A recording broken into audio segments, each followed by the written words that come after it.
this game. Why am I so bad at it? No, fucking fire. Stupid, leaping, flaming. No, yes, no, yes, yes. Okay, yeah. Damn it.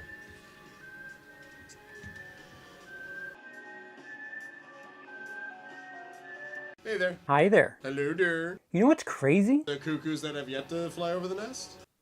Sure. But I was gonna say the amount of homework you need to do for movies these days. Oh yeah, totally. First of all, 6 Star Wars movies. 12 Marvel movies! How many Planet of the Apes movies are there now? Well, technically there's only 2 of those that matter right now. That's a stretch. But what about Mad Max? No, continuity doesn't matter much with those movies. Jurassic. No, not Jurassic World. Well, maybe. But Hunger Games. Yeah. Yeah, and those movies are long.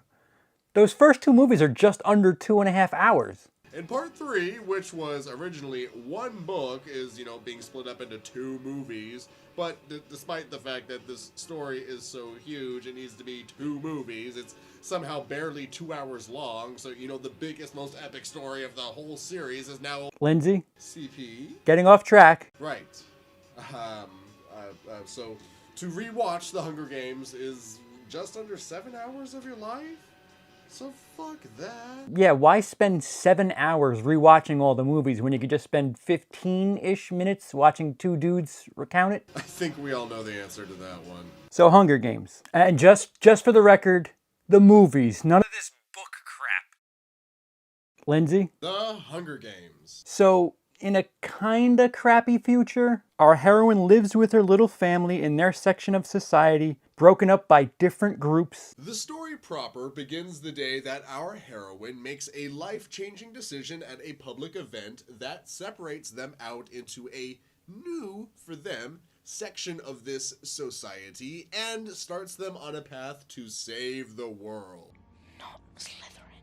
Not Slytherin. Well, if you're sure, better be Dauntless.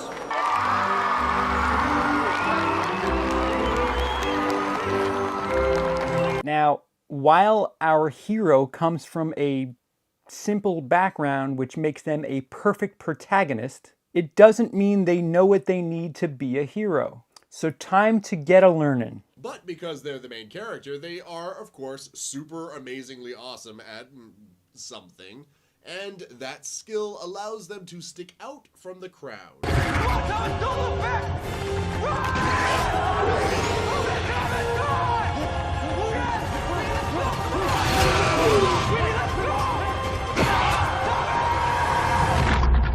But they're not in on it alone, making friends along the way. Not just friends, though, but love as well. And maybe more than one love interest, bringing 3 people into a 3-pronged love web, guaranteed not to end well for someone. But of course, it can't all be fun in games, so there are some bullies that have issues with our lead for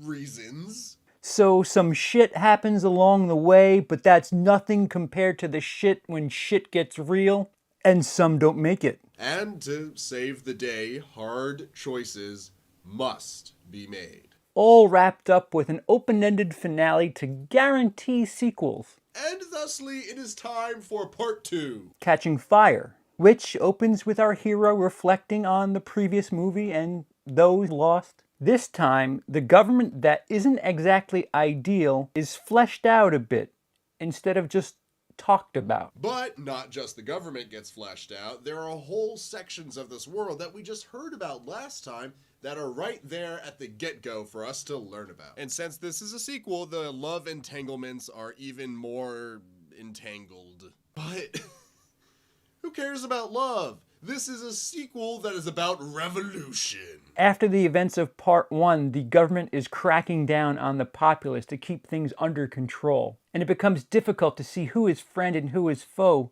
as everyone plays different sides. Now, being a sequel, this one can at times feel like the first movie, but it is also bigger. Even the locations, while being different, feel weirdly similar to the first one. Actually, you ever notice how in both part 1 and part 2, our lead only really kills one person? And not only does she only kill one person in both movies, but both kills are weirdly similar. They involve her looking in one direction and then turning around and shooting an arrow and nailing someone in the chest and just killing them outright. And both of them involve, her killing this person after that person has killed a female character that she was friends with. Weird. Super weird. Wait. Katniss kills 2 dudes in part 1. Oh, no. She shoots one guy in the chest, and of course he dies, but the other guy she shoots with an arrow, she hits in the hand. And yes, the pain for being shot with an arrow in the hand, causes him to flail around kind of wildly because, that shit hurts. But that's not really her fault. She didn't shoot a lethal shot at him. It was his own pain and his own inability to handle the situation that caused him to fall off the cornucopia. So she only directly kills one person. Huh. Yeah. Well, there's the girl that died from the bees, but again, indirectly. Exactly. It's almost kind of weirdly like Susan Collins isn't really that original of a writer. Hey, come on. You did 2 videos in that already. We're not doing that. All right. Back to the sequels. So, there's more of the same as the first movie? And at the end, there's a huge rescue operation. And then the rug is pulled out from under the feet of the audience. Or it would be if it wasn't an overly set up and kind of obvious twist. That part of this world that was supposedly destroyed is actually just fine. Which brings us to part 3. Part 1. Part 3, part 1, 3.1. And the only thing you need to know about part 3 is that emphasis on one of, Katniss's boyfriend gets seriously fucked with by the government, causing his cuckoos to now be the ones that are over the nest, and that's it. A war starts, so her boyfriend goes crazy, and a war starts. That's it. It's a 2-hour-long story that could have been told in 30 minutes. Lindsey, seriously, do I need to put you in a timeout? I'd like to see you try, Mr. New York. Fine. Wait, what's happening? Lindsey, Dad, I'm filming. Yeah, Come on. Look, I'm sorry to interrupt. There's someone named CP on the phone. No. He says that you are misbehaving, then we have to have an intervention. Wait, hey, So- come on. Hey, come with me. Come with me. Come with me. Hey, wait, but I got him, CP. Don't worry. We'll take care of him. I've been trying to rein you in and keep you from going on your tangents. The Hunger Games is ultimately pretty good. That's why I make fun of it. It's worth the thought to make fun of.